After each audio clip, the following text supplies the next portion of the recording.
La cenicienta de la iglesia es la oración. Esta criada del Señor es despreciada y desechada porque no se adorna con las joyas del intelectualismo ni las brillantes sedas de la filosofía, ni con la impresionante tira de la psicología. Lleva los delantales de honestidad, sinceridad y humildad, porque no teme arrodillarse. El defecto de la oración, humanamente hablando, es que no se apoya en la eficiencia mental. Esto no quiere decir que la oración sea la aliada de mentes enfermas, sino que en estos solo se aprecia la eficiencia intelectual. Pero la oración requiere una sola cosa: espiritualidad. No se necesita indispensablemente la espiritualidad para predicar, esto es, para dar sermones con perfección homilética y exactitud de exégesis, mediante una buena dosis de memoria, ciencia, ambición personal, desparpajo y una buena biblioteca bien cargada de libros. El púlpito puede ser conquistado por cualquiera en nuestros días. La predicación de este tipo puede influenciar a los hombres. La oración influye con Dios. La predicación afecta al tiempo, la oración a la eternidad. El púlpito puede ser un escaparate para exhibir nuestros talentos. La oración significa todo lo contrario. La tragedia de estos últimos tiempos es que tenemos demasiados predicadores muertos en púlpitos, dando sermones al pueblo. ¡Qué horror! Una extraña cosa he visto debajo del cielo, que aún en círculos fundamentalistas se predica sin unción. Pero ¿qué es unción? Apenas lo sé. Pero sé lo que no es, o por lo menos sé cuando no está sobre mi propia alma. Predicar sin unción mata en lugar de dar vida. El predicador falto de unción es sabor de muerte para muerte.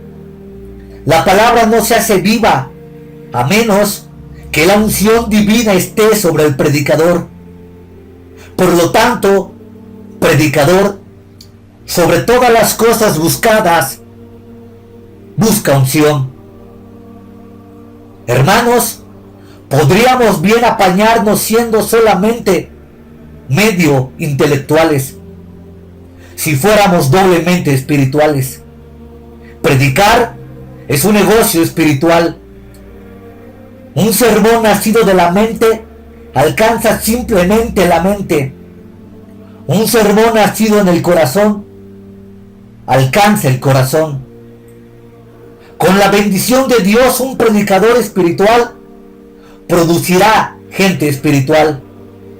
Pero la unción no es una paloma que bate sus alas contra los cristales para entrar en el alma del predicador, sino que tiene que ser perseguida y alcanzada.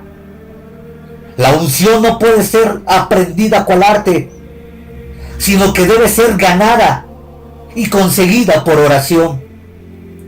La unción es la medalla divina concedida al predicador, que como soldado ha luchado en oración y obtenido la victoria.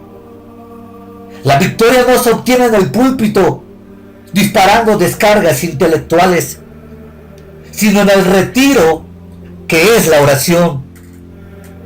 Es una batalla ganada o perdida antes de que el predicador pise el púlpito. La unción es cual dinamita.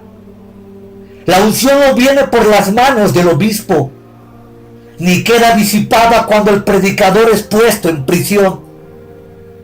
La unción penetra y derrite, endulza y ablanda. Cuando el martillo de la lógica y el fuego del humano solo fracasan en abrir los corazones, la unción lo consigue. ¿Cuánta fiebre de construir iglesias existe actualmente?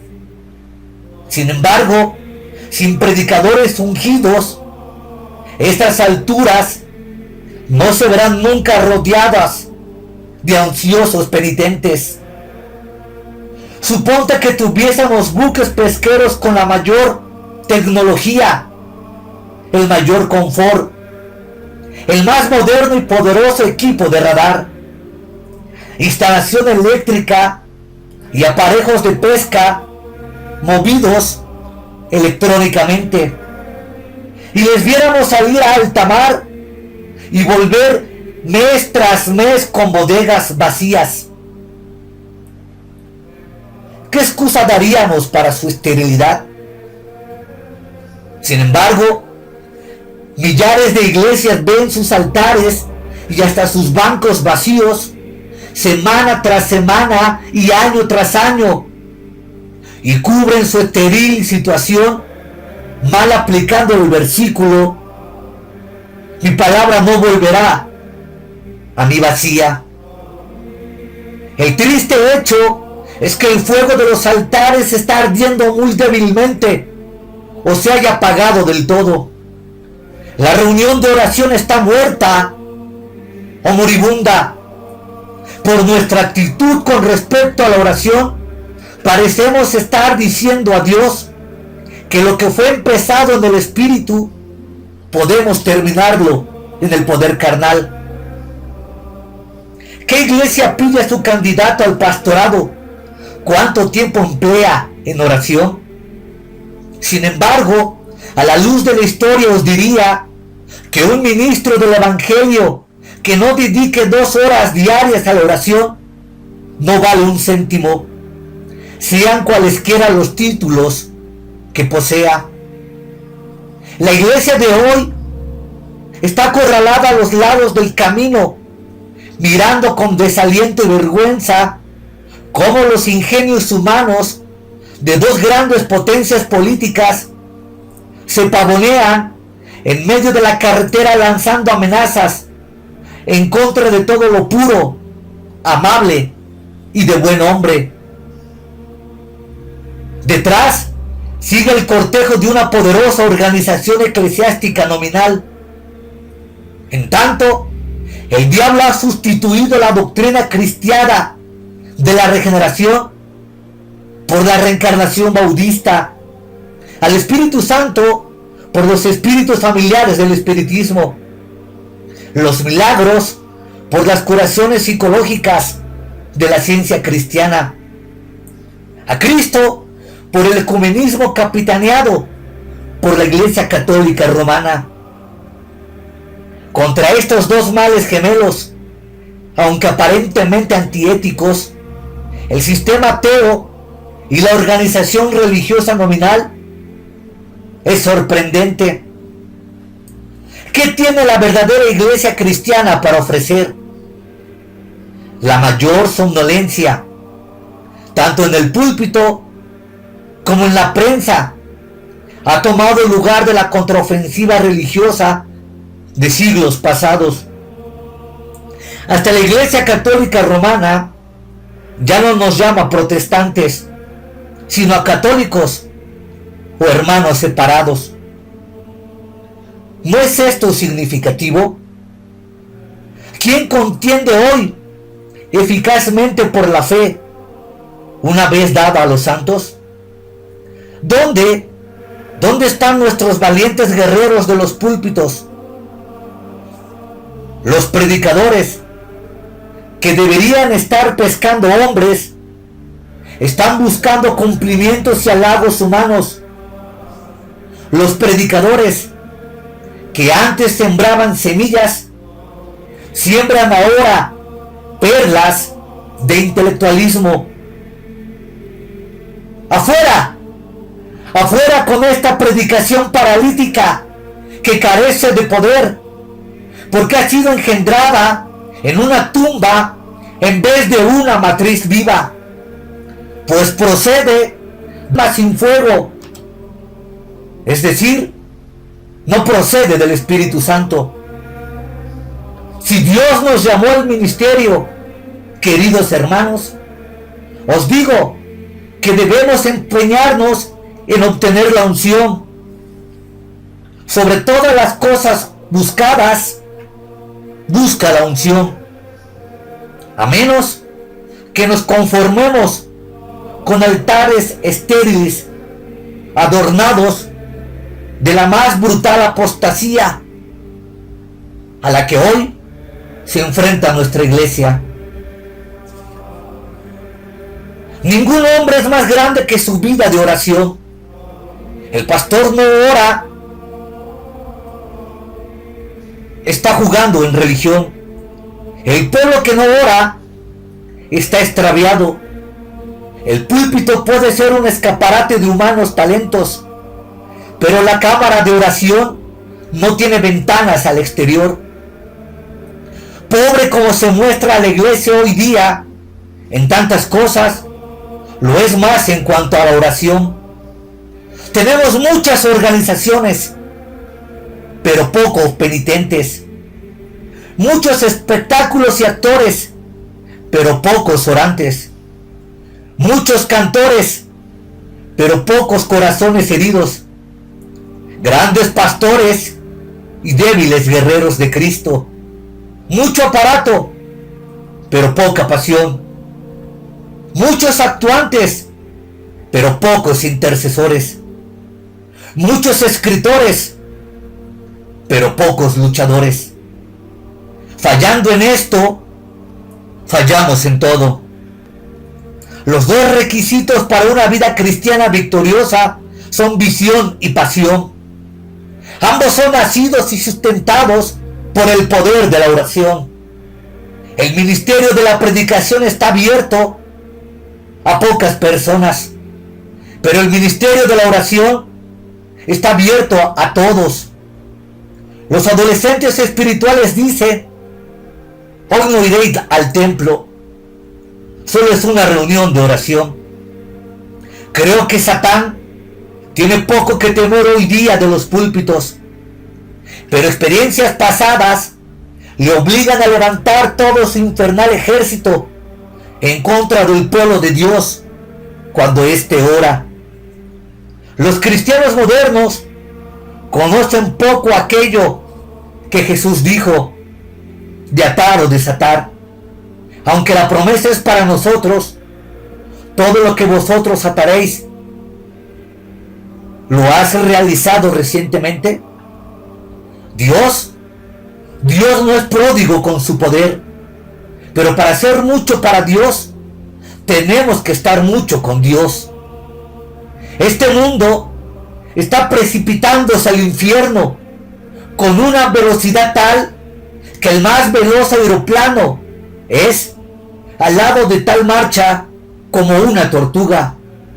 Sin embargo, pocos de nosotros pueden recordar la última noche que dejaron de acostarse para pasar en vela ante Dios en demanda de un despertamiento mundial. No nos sentimos movidos a compasión. Confundimos el andamio con el edificio. La predicación de nuestros días con su pálida interpretación de las divinas verdades nos hacen tomar la acción por la unción, la comunión por nuevo nacimiento y los balbuceos por despertamiento. El secreto de la oración es el orar en secreto. El pecador cesa de orar y el que ora cesa de pecar. Somos mendigos en bancarrota, pero no estamos quebrantados, ni aún ligeramente doblados. La oración es profundamente simple y simplemente profunda. La oración es la más sencilla forma de hablar, simplemente infantil. Sin embargo, es tan sublime que sobrepasa y agota todo vocabulario humano. Una catarata de palabras ardorosas tan grande como del Niágara no impresiona a Dios ni le mueve. una de las más ardientes y profundas intercesoras del Antiguo Testamento, no tenía palabras.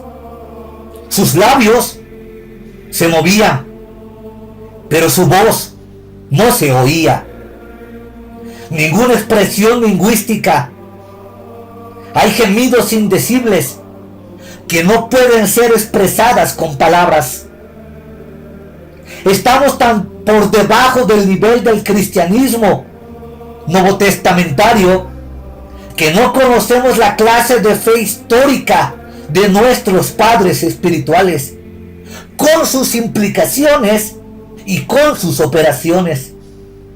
Y solo conocemos la fe histórica de nuestros contemporáneos y últimamente de los modernos, que son más apóstatas que el propio diablo.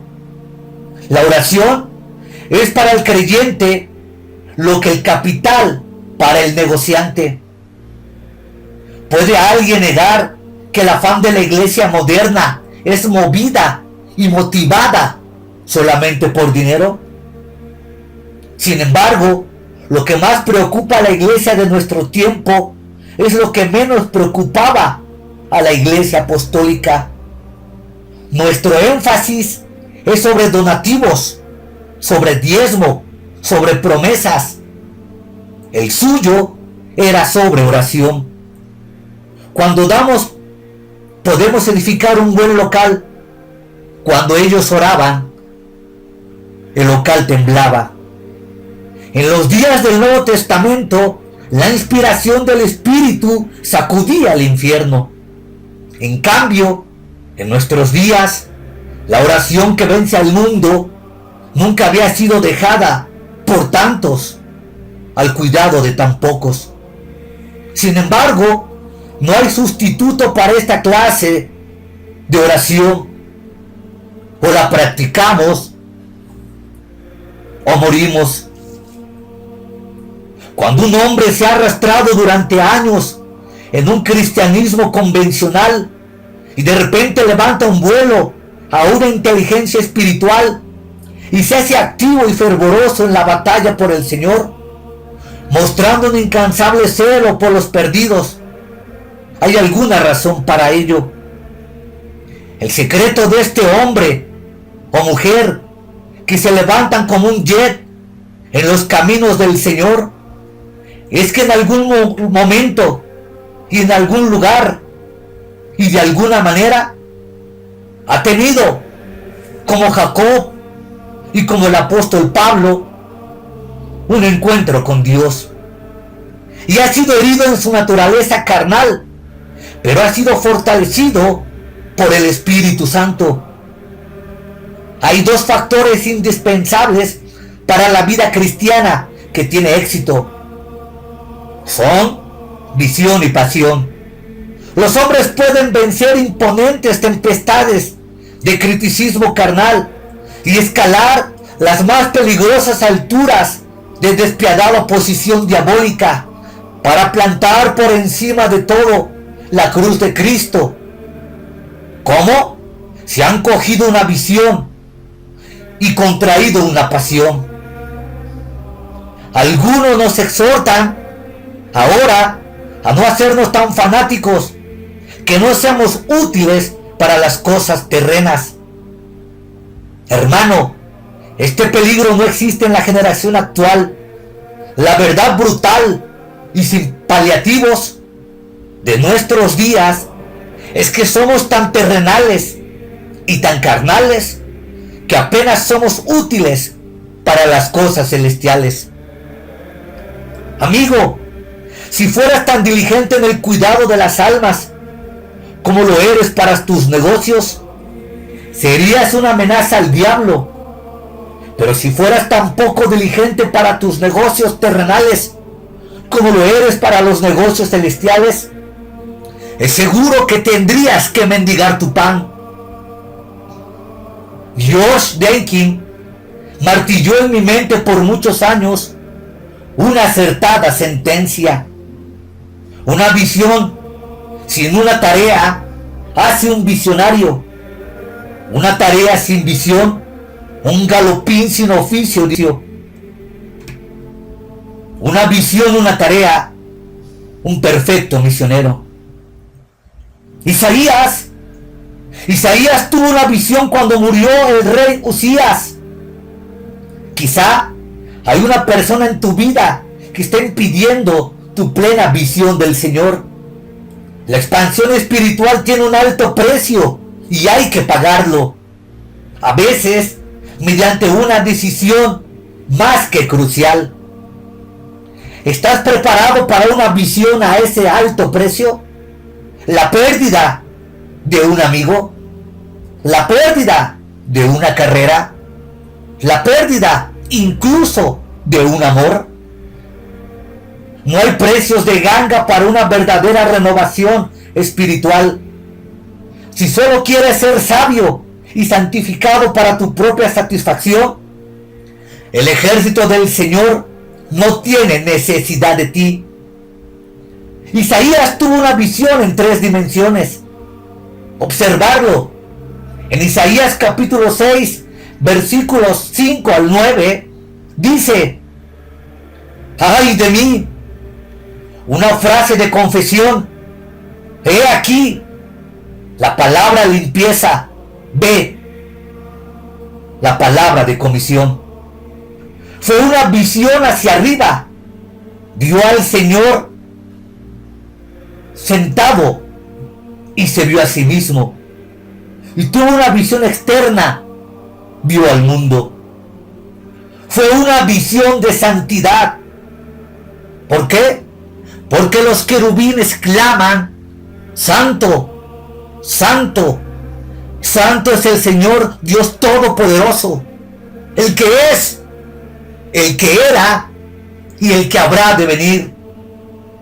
De esta forma, amados míos, como necesidad urgente a nuestra generación, necesitamos una visión de Dios con toda la plenitud de su santidad y de humillación. Yo soy inmundo y he visto a su santidad. Fue una visión de altura. Vio al Señor sobre un trono alto y sublime. Una visión de profundidad. Vio los escondrijos de su propio corazón. Una visión de anchura. Vio al mundo. En esta hora, cuando la generalidad de la iglesia conoce más de promoción y de entretenimiento, de tal forma que han transformado las iglesias cristianas en verdaderos circos del entretenimiento, necesitamos verdadera oración. Cuando se ha olvidado la consagración, convirtiéndola en competencia, y se ha sustituido la propagación por propaganda, esta triple visión es imperativa. Donde no hay visión, el pueblo perece. Donde no hay pasión, perece la iglesia, aun cuando se vea llena hasta las puertas. Un predicador mundialmente famoso que había sido usado poderosamente por Dios en años pasados para un verdadero despertamiento, me dijo que había tenido una visión así.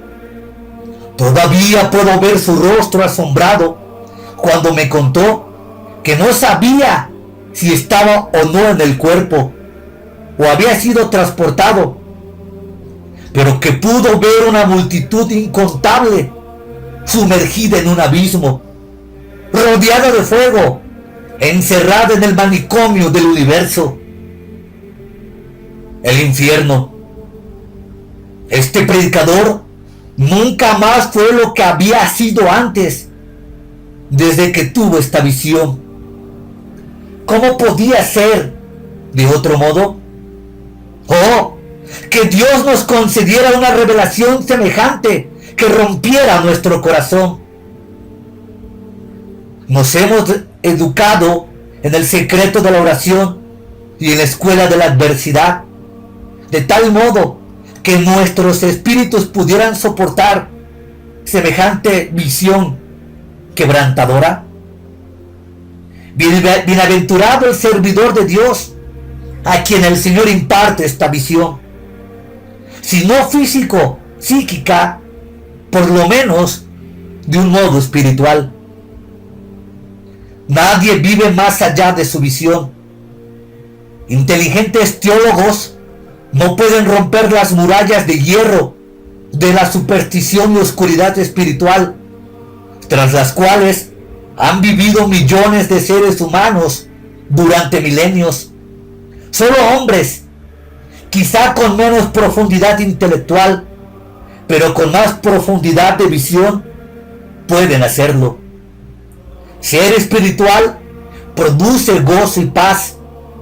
Sin embargo, el hombre espiritual no puede pasar por encima de hechos conturbadores como los siguientes.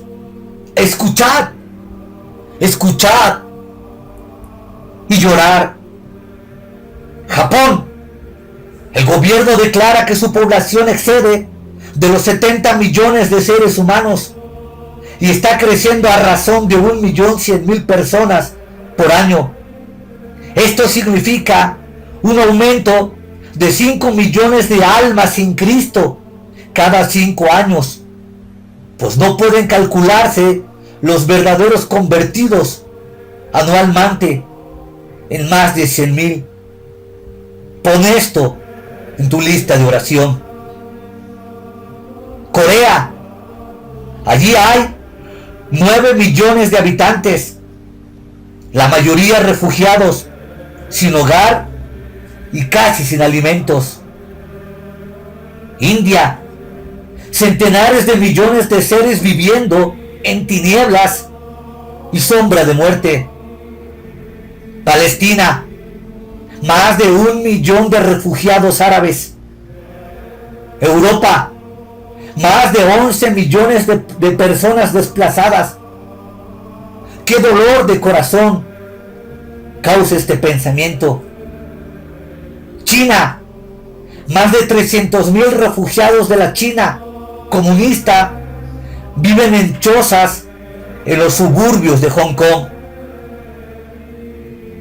Y si venimos a la condición espiritual, ¿qué peso abrumador produce el alma cristiana pensar que existen más de 15 millones de judíos, 300 millones de budistas, 170 millones de maometanos, 350 millones de confucianistas, 50 millones de hinduistas, 90 de sintoístas y otros miles de millones de paganos para quienes Cristo murió? Pero, haciendo un análisis, tendríamos que agregar ahora los cientos de miles de millones de personas que han sido engañadas y seducidas de manera brutalmente por la Iglesia Católica Romana. Y también habríamos que puntualizar los millones de almas que la Iglesia Evangélica Cristiana Moderna igualmente ha seducido y, distorsionando el Evangelio, los ha conducido a una muerte eterna y a un terror infinito. Aún en la misma América del Norte, tan cristiana, se calcula que hay 27 millones de menores de edad que no reciben educación cristiana y más de 10.000 aldeas sin lengua y sin iglesia alguna. Más de 1 millón de personas mueren cada día en la semana y en el mundo sin Cristo. ¿No significa nada esto para ti? Quizá, quién sabe, realmente nadie lo sabe. Dios está más enojado con la América del Norte, Inglaterra, que contra Rusia. ¿Te parece raro?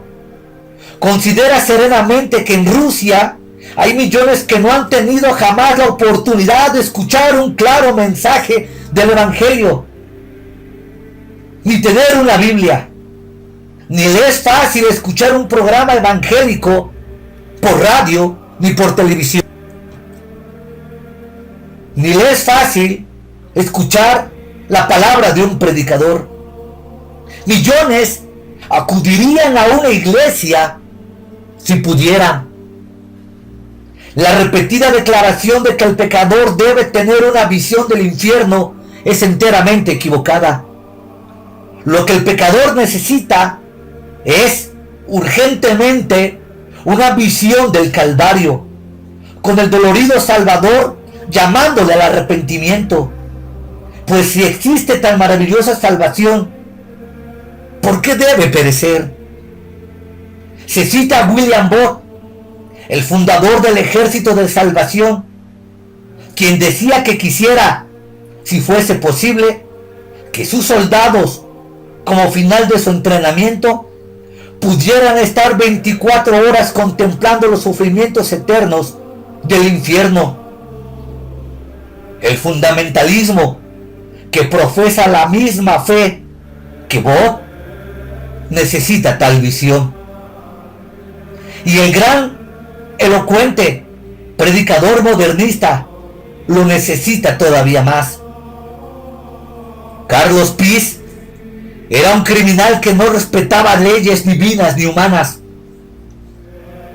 Finalmente fue capturado y condenado a muerte. En la fatal mañana de su ejecución, mientras era conducido de su celda a Cadazo, en la prisión de Inglaterra, iba delante de él el capellán de la prisión, leyendo rutinariamente textos bíblicos que hablaban de la condenación y de la vida eterna que en Cristo Jesús hay y que vino para darnos eterna redención. El reo tocó al predicador por la espalda y le preguntó qué estaba leyendo. «Son los consuelos de la religión para esta hora fatal», respondió el clérigo. «¿Y usted cree que todo esto es verdadero?», replicó el criminal.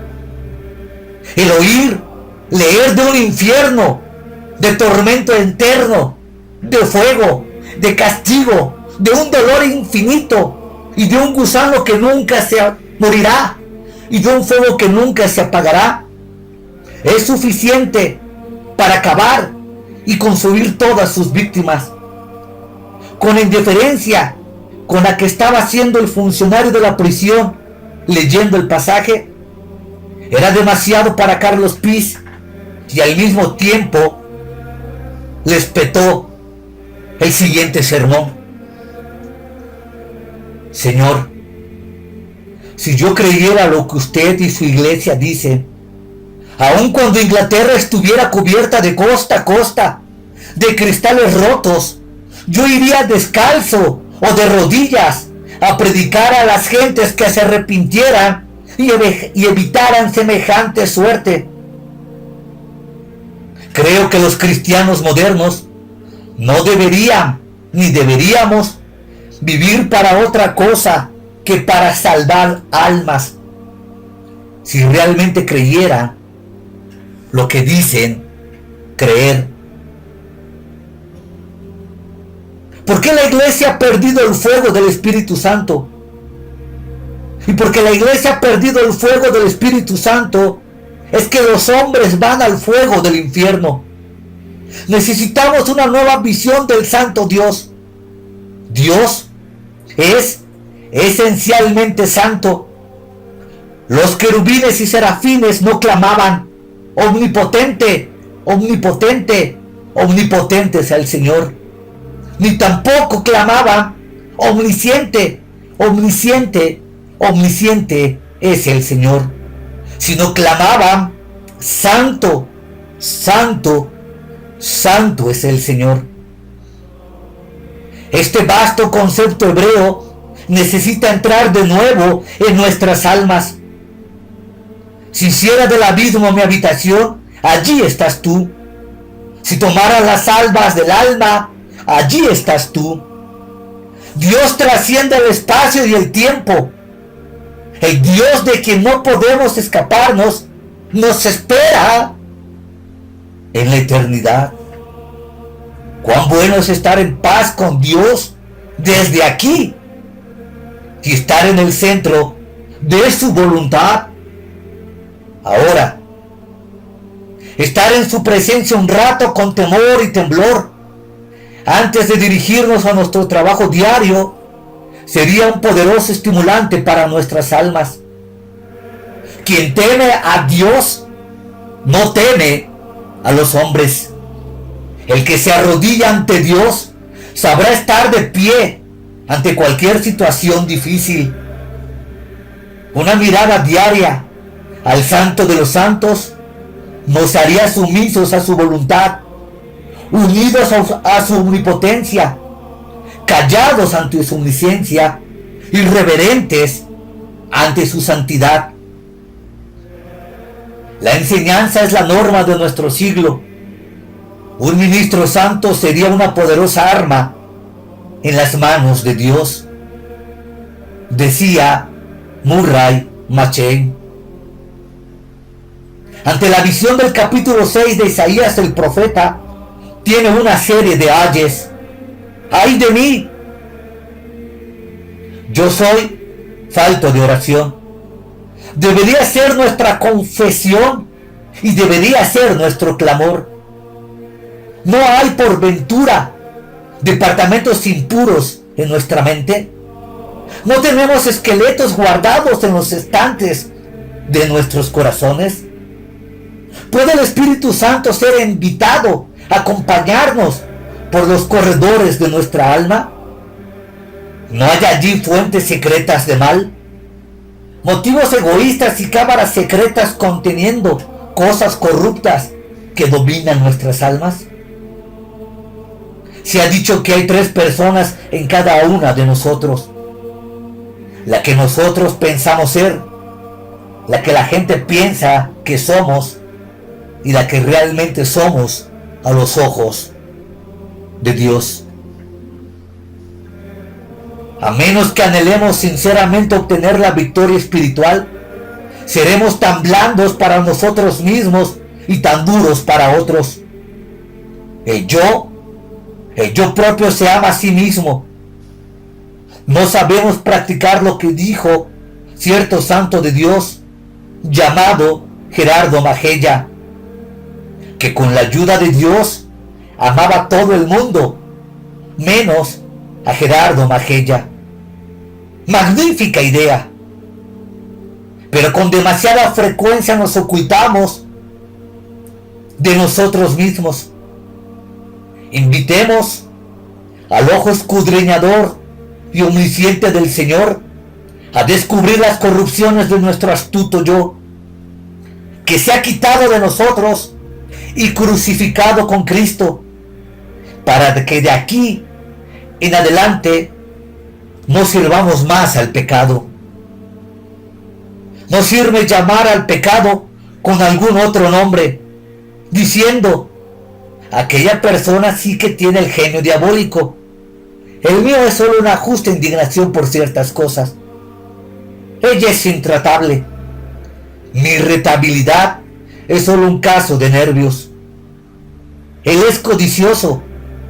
Yo no hago sino extender mi negocio. Él es terco. Yo soy solamente un hombre de convicciones. Ella es orgullosa. Yo no hago más que tener buen gusto por las personas y los objetos. En estos tiempos modernos tenemos excusa para todo. Y lo peor es que tomamos propios pasajes de la Escritura y los sacamos de sus contextos para tener un buen pretexto.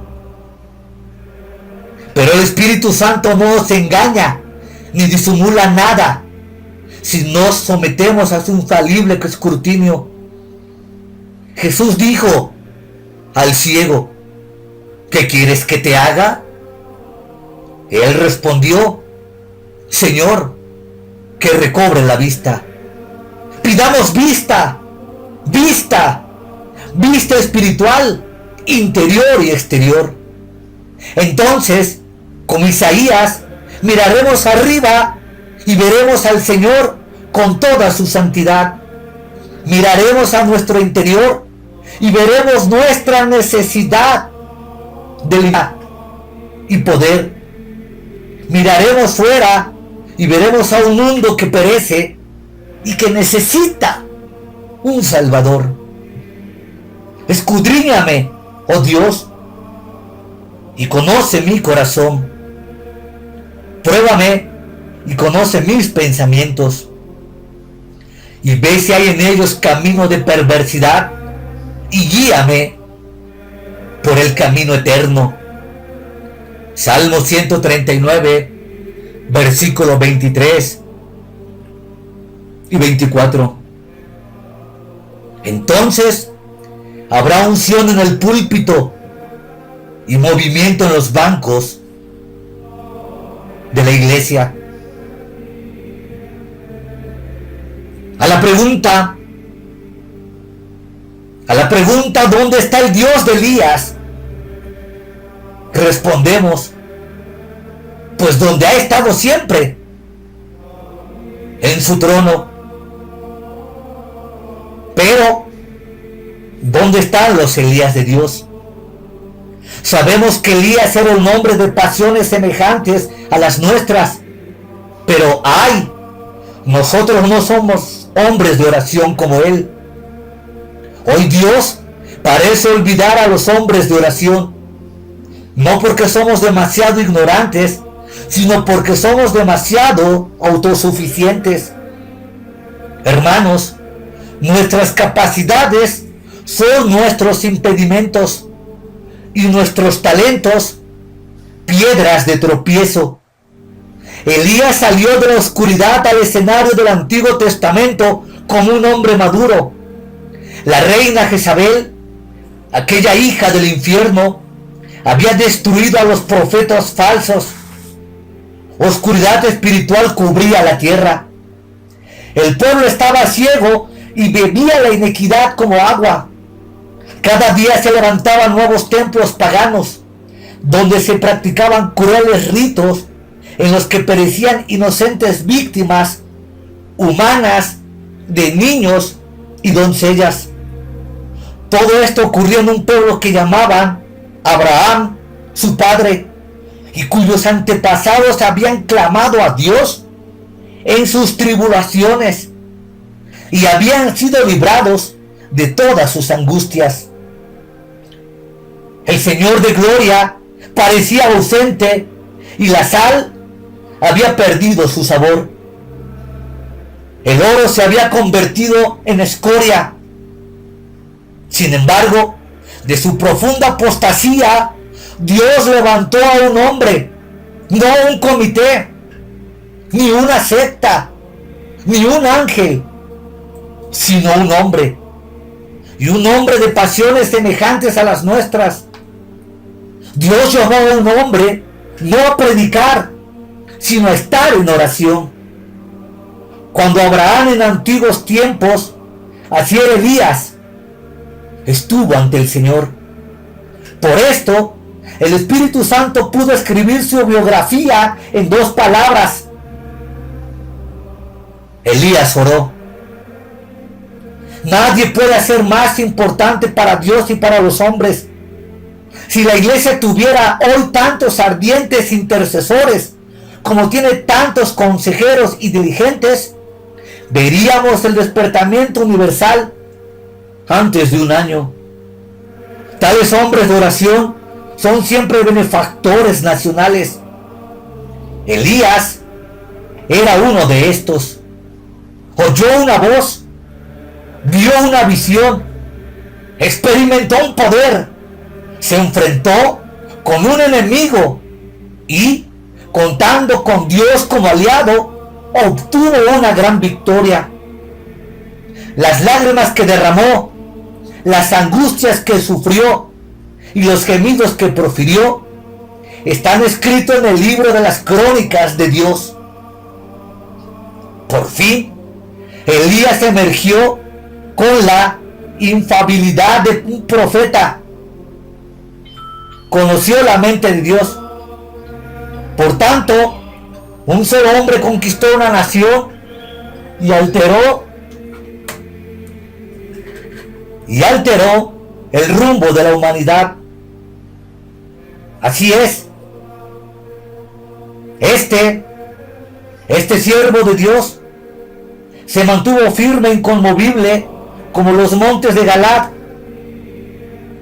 cuando cerró los ojos con su palabra. Por la llave de la fe que se adapta a todos los cerrojos. Elías cerró los cielos, se puso la llave en el bolsillo y Acab tembló. Aunque es maravilloso cuando Dios se apodera de un hombre, es todavía más admirable cuando un hombre se apodera de Dios. Que un hombre de Dios gima en el espíritu y Dios clamara: dejadme hacer. Nosotros quisiéramos las proezas de Elías, pero no sus destierros. Hermanos, si hacemos la obra de Dios a la manera de Dios, en el tiempo de Dios y con el poder de Dios, tendremos la bendición de Dios y las maldiciones del diablo. Cuando Dios abre las ventanas del cielo para bendecirnos, el diablo abre las puertas del infierno para atacarnos. La sonrisa de Dios significa el ceño del diablo.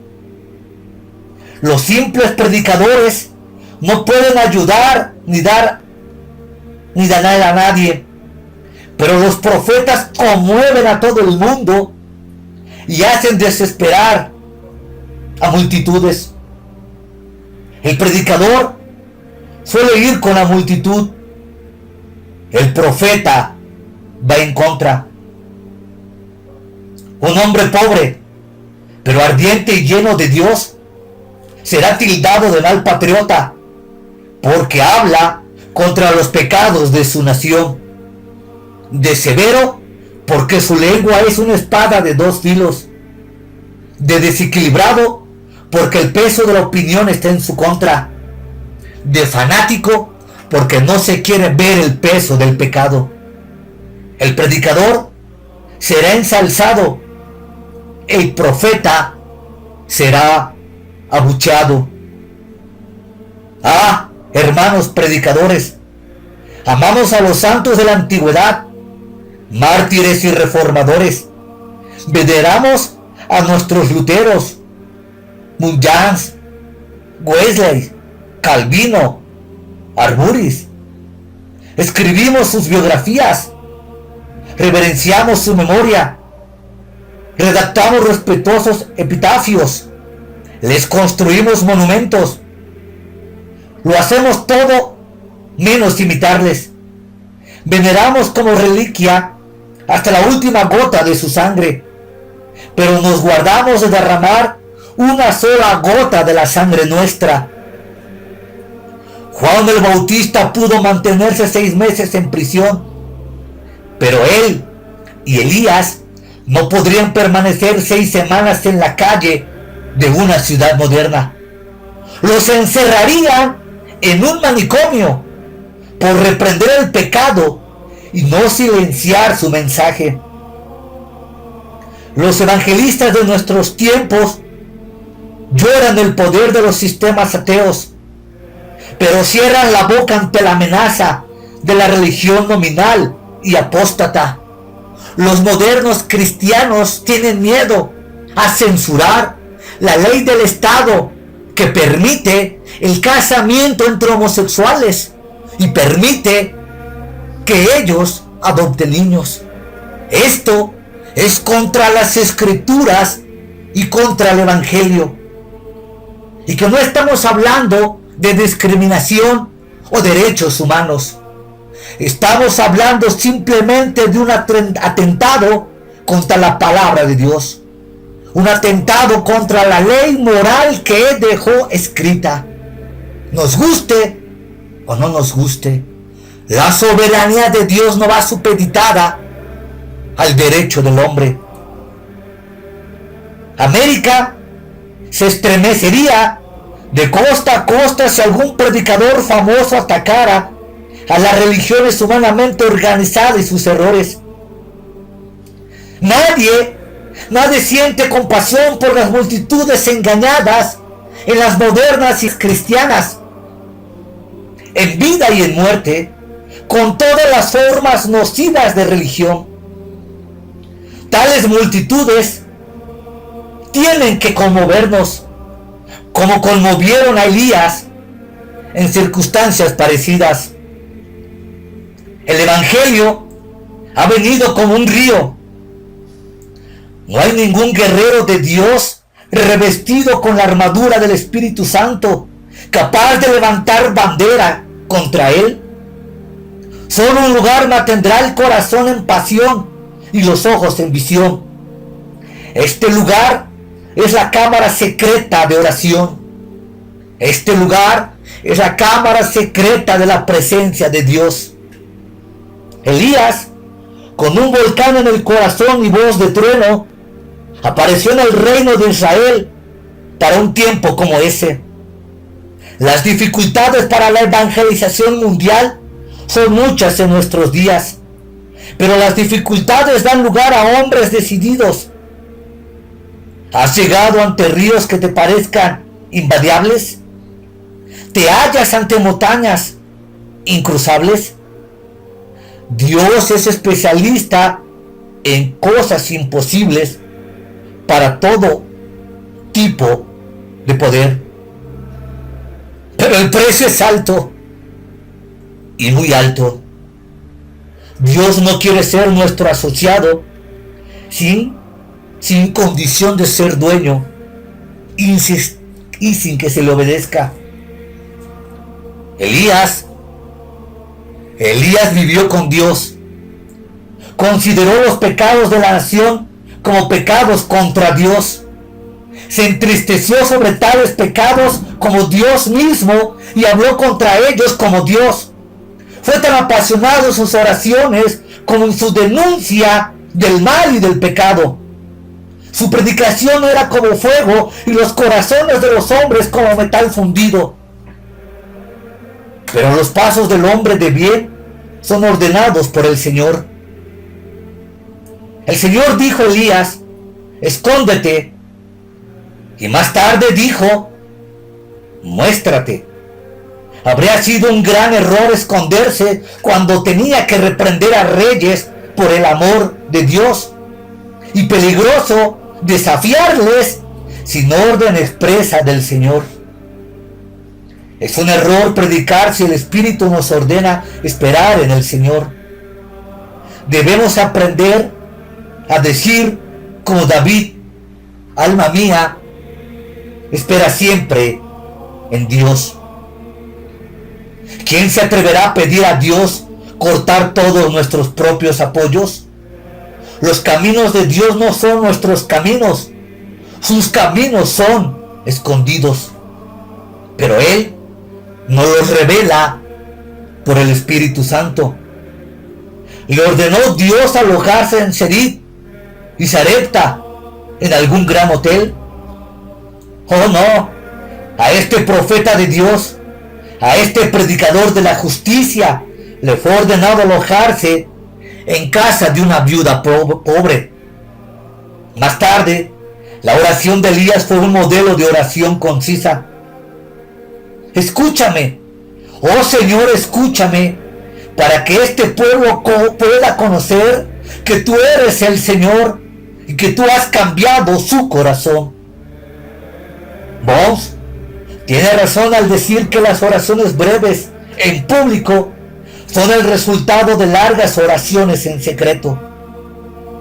Elías oró no por la destrucción de los profetas idólatras, ni que cayeran rayos sobre el rebelde pueblo de Israel, sino para que la gloria y el poder de Dios se revelaran como Dios quisiera. Nosotros tratamos de ayudar a Dios a salir de las dificultades. Recordad que Abraham lo intentó y hasta el día de hoy el mundo sufre su error a causa de Ismael. En cambio, Elías trató de poner las cosas más y más difíciles para Dios. Pidió fuego e hizo empapar el altar de agua. Dios quiere vernos atrevidos en nuestras oraciones, pero que sean oraciones en santidad y justicia, no para nuestros deleites. Pídeme y te daré las gentes por heredad y por posesión tuya los términos de la tierra. Oh, hermanos ministros, la mayoría de nuestras oraciones son advertencias y consejos a Dios. Nuestra oración está teñida de egoísmos, ya sea para nosotros mismos, para nuestra denominación o para nuestro grupo. Perezca tal pensamiento. Nuestro objetivo debe ser Dios y solo Dios. Es su honor lo que está puesto en juego. Su bendito Hijo es el que es despreciado e ignorado. Sus leyes profanadas y quebrantadas. Su nombre pisoteado y olvidado. Su libro humillado y tergiversado. Su casa convertida en un círculo de actividades recreativas y en verdaderos circos evangélicos, en verdaderas industrias modernas llamadas cristianas. Dios necesita mucha paciencia para con las oraciones de su pueblo. Le decimos lo que tiene que hacer y cómo.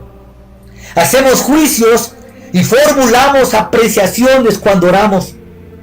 En una palabra, lo hacemos todo menos orar. Sin embargo, en ninguna escuela dominical puede aprenderse este arte. ¿Qué escuela bíblica tiene la oración como una de sus asignaturas? La ciencia más importante que uno puede estudiar es la oración, según la Biblia. Pero, ¿dónde se enseña semejante ciencia? Liándonos la manta a la cabeza, nos atreveremos a decir que muchos de nuestros presidentes y maestros no oran ni derraman lágrimas ante Dios. ¿Cómo pueden enseñar lo que no saben? La persona que pudiera inducir a muchos creyentes a orar levantaría el más grande despertamiento que el mundo haya conocido. ¿Cómo puede estar uno viviendo sin la gracia de la oración? La falta no está en Dios. Él es poderoso para hacer conforme al poder que obra en nosotros. El problema para Dios hoy en día no es el ateísmo, ni la religión falsa, ni el liberalismo o el modernismo. El problema para Dios son las propias iglesias evangélicas modernas que están muertas.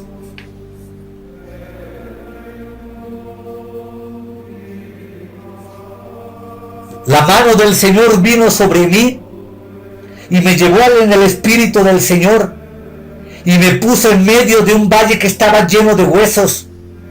He aquí que eran muchísimos y estaban secos.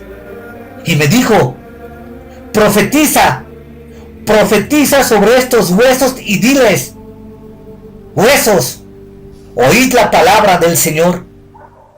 Profeticé, pues, como me fue mandado, y entró espíritu en ellos, y vivieron y estuvieron sobre sus pies un ejército grande en extremo. Ezequiel capítulo 37. ¿Ofrece la historia antigua o moderna una descripción más ridícula que esta? Aquí hay huesos descarnados. ¿Quién ha tenido jamás semejante auditorio. Los predicadores tratan con posibilidades, los profetas con imposibles. Isaías había visto a su nación llena de llagas putrefactas, de maldad. Pero, según el cuadro, a la enfermedad había seguido la muerte. A la muerte, la desintegración de la carne. Y ahora estos huesos esparcidos no ofrecen sino desconsuelo.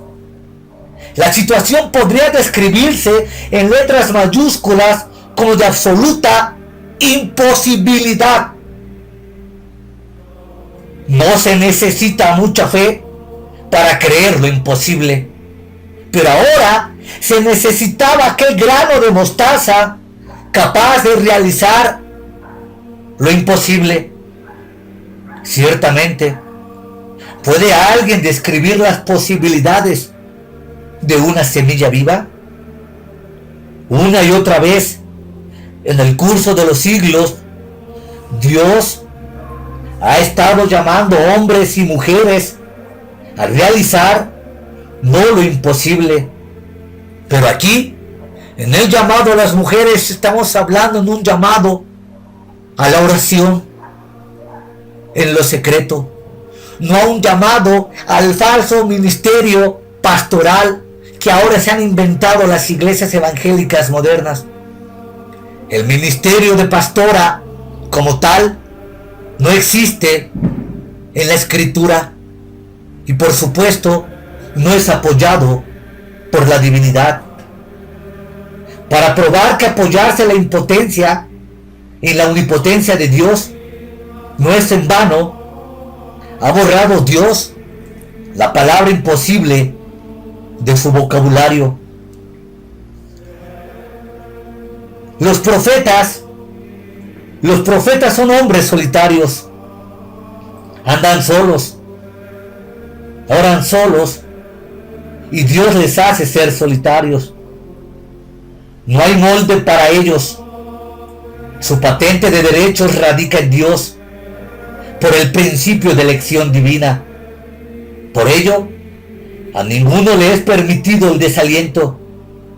Que nadie diga que es demasiado anciano, pues Moisés contaba 80 años cuando le fue ordenado libertar a todo un pueblo esclavizado.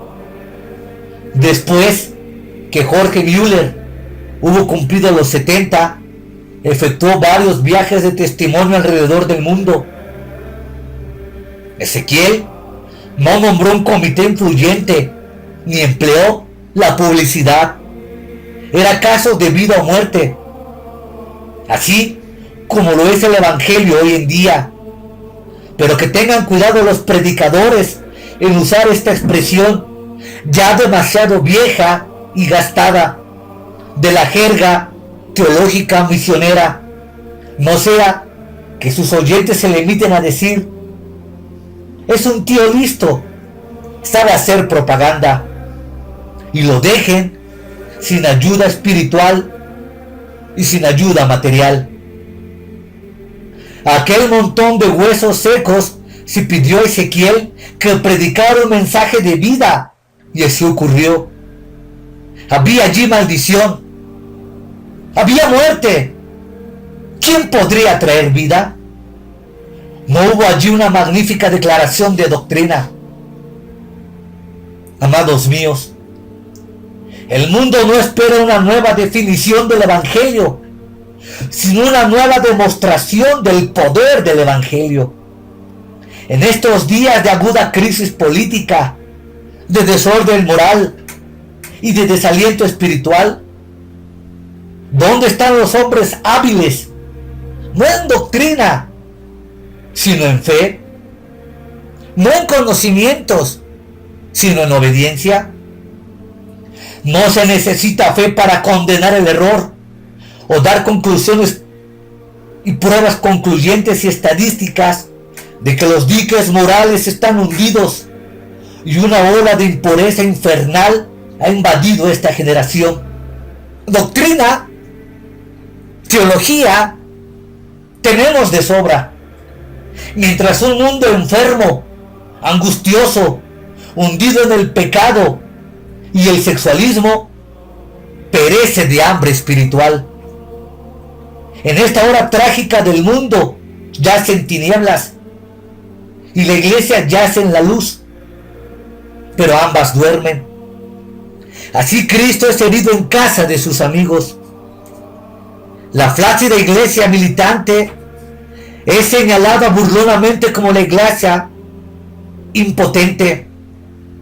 Gastamos cada año montañas de papel y ríos de tinta reimprimiendo los muertos productos de cerebros humanos, mientras el Espíritu Santo viviente está buscando hombres dispuestos a pisotear su vano orgullo cultural, deshinchar su propio yo y confesar que, teniendo vista, estamos ciegos.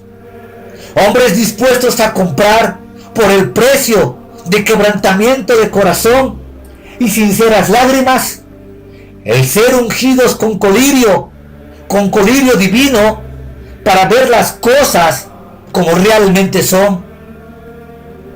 Hace años un pastor puso a la puerta de su iglesia el siguiente rótulo: esta iglesia tendrá un despertamiento o un funeral. Esta clase de pesimismo complace al cielo y desespera al infierno. ¿Lo llamaréis locura? Exactamente. Una iglesia sensata según el mundo nunca hace nada bueno.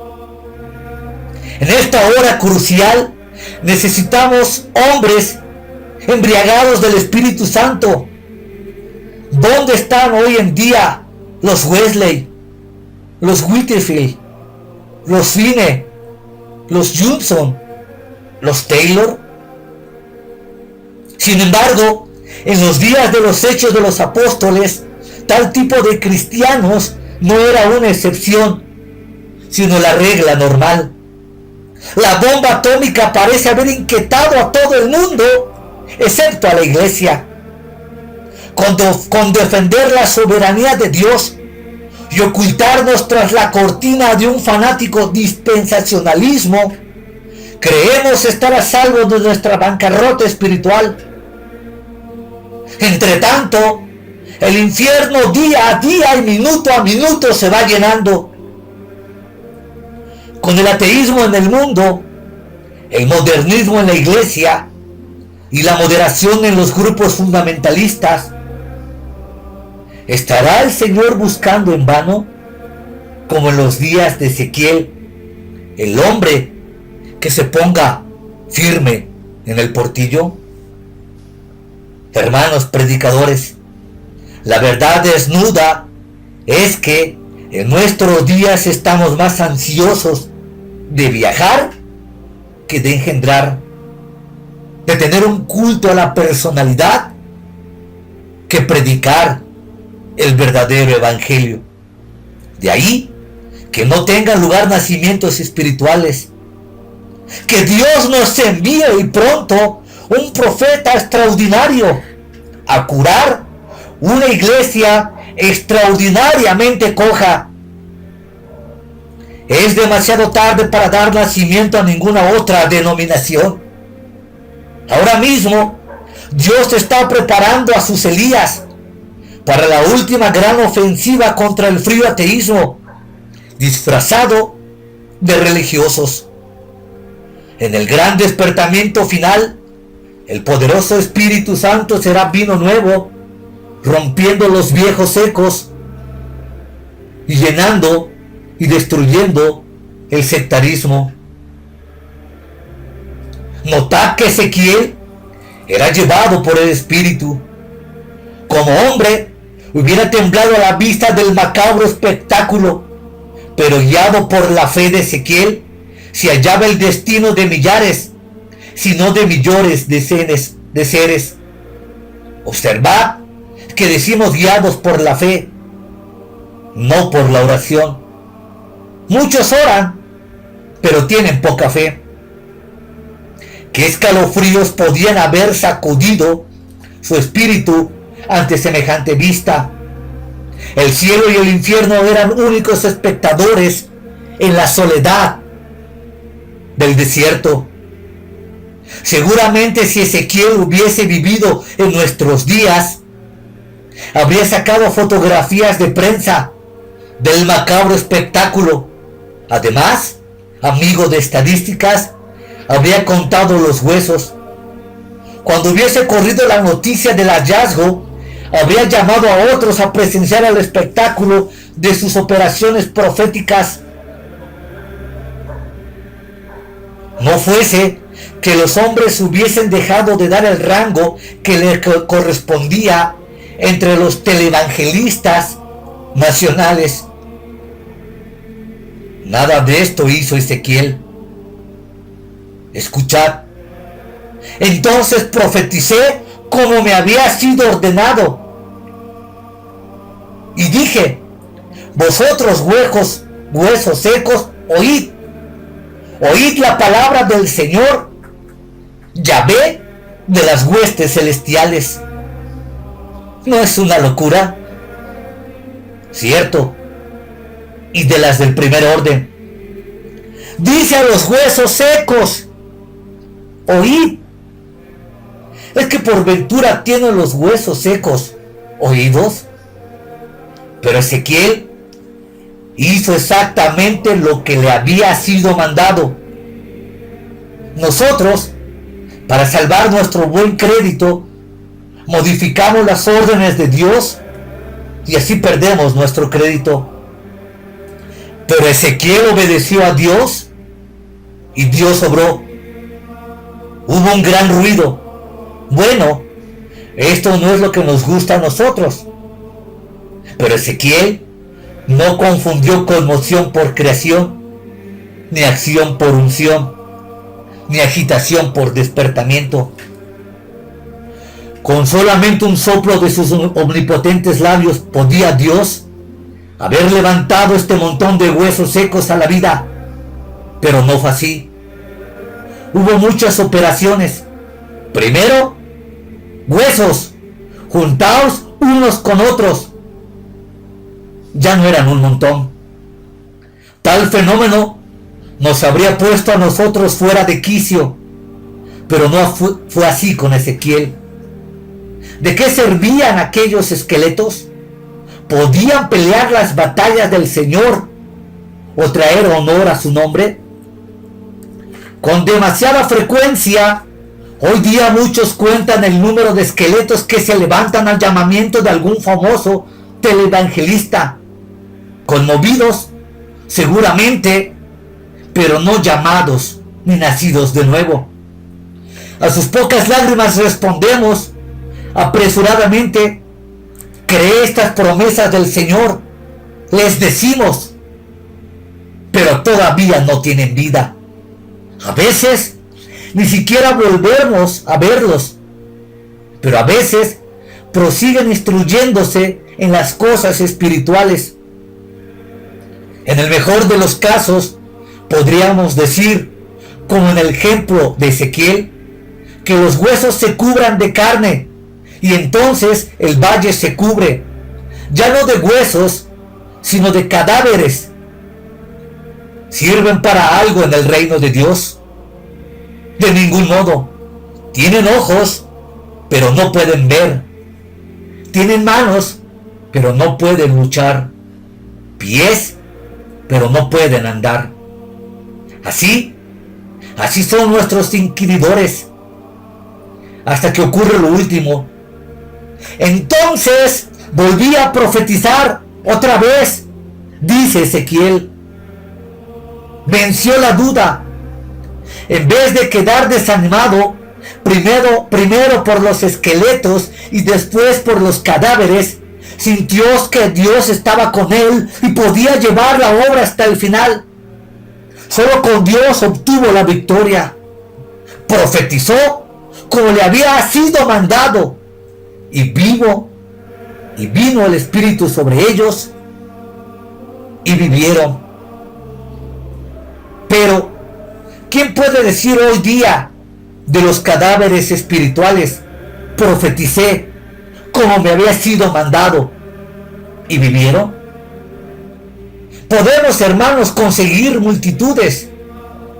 Nuestra inteligente propaganda, nuestra radio, nuestros artistas famosos, nuestros falsos conciertos musicales modernos cristianos pueden alcanzar multitudes y producir ruido y movimiento, pero no están produciendo verdaderos cristianos.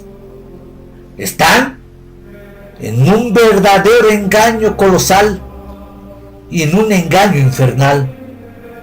¿Pero qué ganamos con todo ello? Porque, hermanos, lo cierto es que ni siquiera sabemos muchas veces si Dios nos ha llamado o no para entrar en el ministerio. ¿Tenemos dolor en el corazón por los hombres que perecen? El peso de pensar que un promedio de 85 personas mueren sin Cristo en el mundo a cada minuto que pasa, ¿no es un motivo para sentirnos apesadumbrados? No debemos en este mismo momento levantar los ojos a Dios y decirle: ay de mí si no anunciar el evangelio. Podemos ahora mismo decir: el Espíritu del Señor es sobre mí, ungiéndome para predicar. ¿Contamos con el infierno? ¿Podrían decir los demonios de nosotros lo que dijeron de ciertas personas que pretendían actuar en nombre de Cristo? A Jesús conozco, y a los pastores que tú citas también, pero tú mismo, ¿quién eres? Las más probables predicciones políticas del porvenir del mundo no son para alentar a nadie. ¿Y qué diremos de las religiones? El ciudadano espectador está confuso, viniendo a los testigos de Jehová, repartiendo su veneno de puerta en puerta, a los cientistas cristianos, que no son ni cientistas ni cristianos, proclamando sus errores, a los sectarios adventistas, no dejando piedra por remover, y a la fracasada iglesia nominal y a iglesia cristiana moderna, manteniendo aún que ella tiene derecho a juntar bajo su regla a todos los que conocen a Cristo, pues ella sola tiene las promesas llaves del reino de los cielos.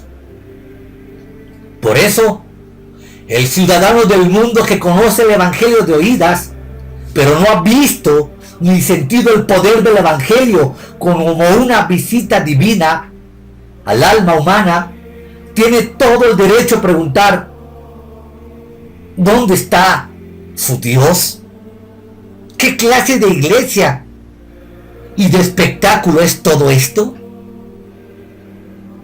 ¿Qué le contestaremos?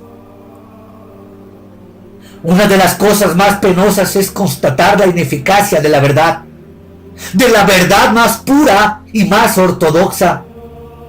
Casi todos sabemos de memoria qué diría cada predicador fundamentalista, pero no vemos que su mensaje de la palabra de Dios sea vivo y eficaz y más penetrante que una espada de doble filo. Todos los ministros de las mejores iglesias se lamentan de la poca efectividad del evangelio en el mundo moderno. Evangelismo de pompas de jabón. Parece ser las más brillantes campañas. Relucen por una temporada. Pero después, ¿qué? Evangelismo hoy del falso ministerio de cristianos payasitos. ¡Ah, qué ironía del destino! Ahora tenemos cristianos payasos, o payasos cristianos, que han rebajado, prostituido y diluido el evangelio de nuestro Señor y Salvador Jesucristo. Tenemos quizás un activismo de despertamiento acá o allá en alguna iglesia, pero no logramos interesar ni despertar a los millones sin Dios. Conseguimos llenar algún estadio juntando autobuses repletos, por lo general, de miembros que ya asisten a las iglesias, pero que no son gente sin Dios. Pero necesitamos un general como Booth para traer a los lejanos, a los que están sin Dios y sin esperanza en el mundo. Los antiguos santos solían cantar: ven, alma que lloras, ven al Salvador, dile, sí, tu duelo, ven, tal como estás, que en él hay camino y en él hay consuelo, y no llores más. Y eso hice precisamente. Pero ¿quién llora hoy día sus pecados? ¿Quién va a Dios quebrantado de corazón? Sin embargo, la verdad es que Dios solo puede usar cosas quebrantadas. Por ejemplo, Jesús tomó el pan y lo rompió. Solo entonces pudo alimentar a la multitud.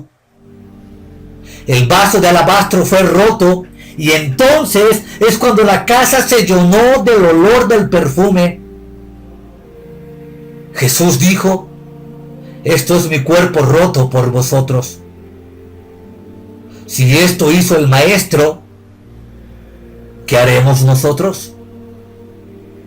Pues guardando nuestras vidas es como la perdemos, y perderemos a otros también. Llorar por el pecado. Llorar por el pecado. Jeremías exclamó: mi cabeza fue como agua. Y David dijo: ríos de agua descendieron de mis ojos continuamente. Queridos hermanos, nuestros ojos están secos porque secos están nuestros corazones. Vivimos, hermanos, en unos tiempos cuando tenemos compasión sin compadecer. Cuando una pareja de salvacionistas escribieron al general Booth que habían fracasado en uno de sus intentos de redimir a los perdidos, les envió esta breve respuesta: probarlo con lágrimas. Así lo hicieron y tuvo un gran despertamiento. Los maestros bíblicos no enseñan a llorar. Por supuesto, no pueden hacerlo. Es una enseñanza que solo puede impartirla el mismo Espíritu Santo. Un predicador repleto de doctorados no irá lejos, a menos que experimente amargura por los pecados de nuestro siglo. Un clamor repetido de Livingstone era: Señor, ¿cuándo serán curadas las llagas de este mundo? Pero nosotros nos sentimos apresurambrados al orar. Empapamos nuestras almohadas de lágrimas como lo hacía Juan Wills. El erudito Andrés Boar está en cama un sábado por la noche cuando oyó a altas horas de la madrugada el ruido de la gente que venía de una taberna cercana. Movido por un sentimiento irresistible de compasión, empezó a gritar con toda la fuerza de sus pulmones: ¡Oh! ¡Oh! ¡Esta gente se pierde! ¡Se pierde! Ay, hermanos, nosotros no hemos aprendido así de Cristo. Muchos de nosotros no tenemos sino un ligerísimo sentimiento de simpatía, sin lágrimas, sin pasión alguna por las almas que nos rodean. En tercer lugar, no sentimos el pecado como pecado. Los necios se burlan del pecado, dice el libro de Dios. Fijaos que llama necios o locos a los que menosprecian esta gran realidad. Los grandes pensadores de la iglesia cristiana han designado 7 formas de pecar, a los que llaman pecados mortales. dejando a otros como pecados veniales. Pero es un gran error, pues todo pecado es mortal, y todo mortal es pecado. Pero estos 7 pecados son las raíces de millares de pecados. Las 7 cabezas del monstruo que está devorando nuestra generación a toda prisa. Estamos ante una juventud seducida por el placer, que no se preocupa ni se quiere preocupar por Dios. Engreída con un pseudointelectualismo y adornada con una amplitud del criterio que significa indiferencia a todo lo espiritual, acepta fácilmente las normas degradadas de una nueva moral. Sería divertido si no fuera trágico que cierta estrella de cine rehusó ver la primera de sus propias fotografías de pornografía. Esta es la clase de artistas que nuestra juventud aplaude, de ahí que se produce en abundancia. El ansia de romper los moldes de moralidad de siglos pasados nos recuerda el caso de la mitología griega, cuando Euríteo ordenó a Hércules la tarea de limpiar los inmensos establos de Aurigas, rey de los Pintos, que no lo habían sido por años, arrojando sobre ellos el curso de los ríos Afeo y Epeneo. Así que, cristianos de rodillas, desistid del loco intento de mejorar la sociedad rociando la iniquidad individual e internacional con agua de rosa. Arrojar sobre su podredumbre los poderosos ríos de lágrimas y oración y de predicación ungida por el poder del Espíritu Santo, hasta que todo sea limpio.